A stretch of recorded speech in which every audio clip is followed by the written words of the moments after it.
There was a time where I would beat myself up for not getting the result that I wanted. This came in career, fitness, relationship, or anything of that nature. I would do the task, but still come short and ask myself, what can I do next? Or why am I not getting the outcome? I would focus and obsess over the outcome and still come up short. And I would see others get the result that I wanted. And I would ask myself, how is it that they got the result? I would just think and spiral out of control. Why am I not getting the outcome? Why am I not getting the outcome? I would tunnel vision myself, and everyone online would say, focus on the outcome, focus on the outcome, focus on the outcome. And the biggest thing in this case is to achieve any goal, instead of focusing on the outcome, you should actually focus on the input.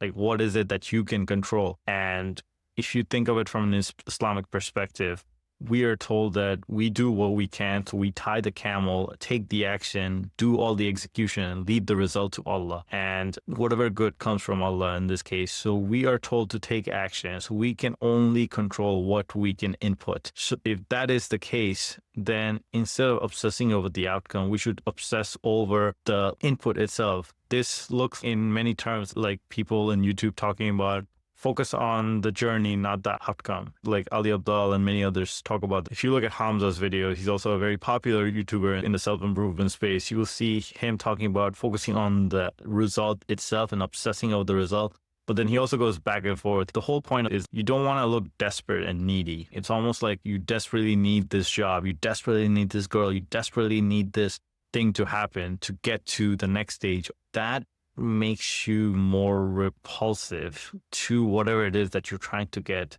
That doesn't mean you do not care about the outcome. It just means that you need to double down on the input and what you can control. If you look at it from the perspective of why is it that the guy who has the girl gets other girls, the guy who has the job gets more job opportunities, kind of the same situation. The world kind of rewards you for being you or almost not caring. But what does that mean? Like, people talk about don't care, don't show non-neediness. It's more like you're just focused on you and the inputs you can control and doing all the things to get the result, but you're not really focused on the result. You're focused on the inputs of what needs to be done today, tomorrow, next week. And what it looks like in this case is if you need a job, then how many applications did you apply for? You want to apply to 5 applications every single day. If you are looking for a girl, then the question becomes, are you the person that the girl respects? So are you actually becoming that man itself? If it's for getting in shape, having a six-pack, then are you getting the enough macros and the workouts that you need to do? Have you done those?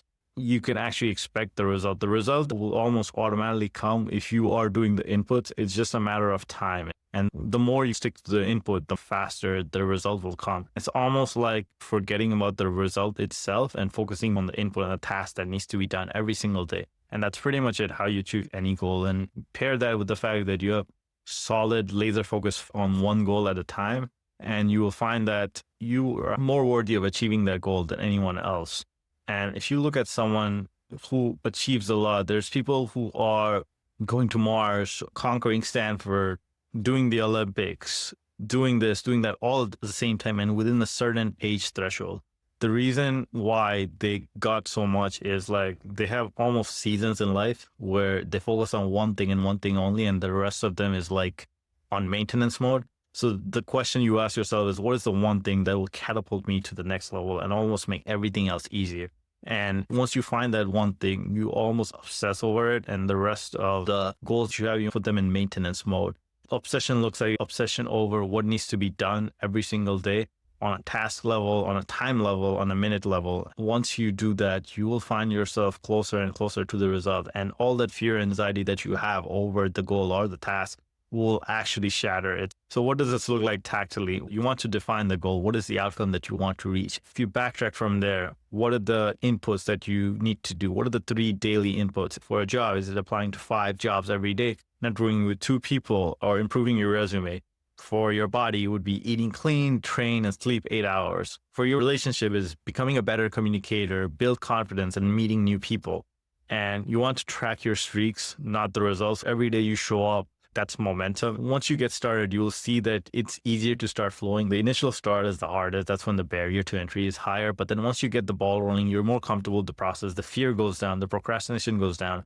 And procrastination is just another word for fear of the unknown. But once you get into a result and you trick your mind to working, you'll see that you get into momentum. That's what gets you the result. And you might enjoy the process more as you start getting better at it. This YouTube channel itself is something that I'm trying to get better and better at with weekly consistent videos. And the whole outcome of this video is to essentially detach from the result itself and focus on the input. If you detach from the outcome itself, you will be a lot more non-needy and you will essentially get the outcome. This also comes from an Islamic perspective, which is you focus on the task and actions you need to take and leave the rest to Allah. That is the definition of tawakkul itself. With that said, that also in terms of universe itself or outdoors, like people talk about law of attraction. That's what law of attraction is, but it's just phrased in a different way. And with that said, if you need more help in this, if you want to build a workout plan, if you need any help with a diet plan, feel free to reach out, feel free to DM me, feel free to leave a comment. With that, cheers.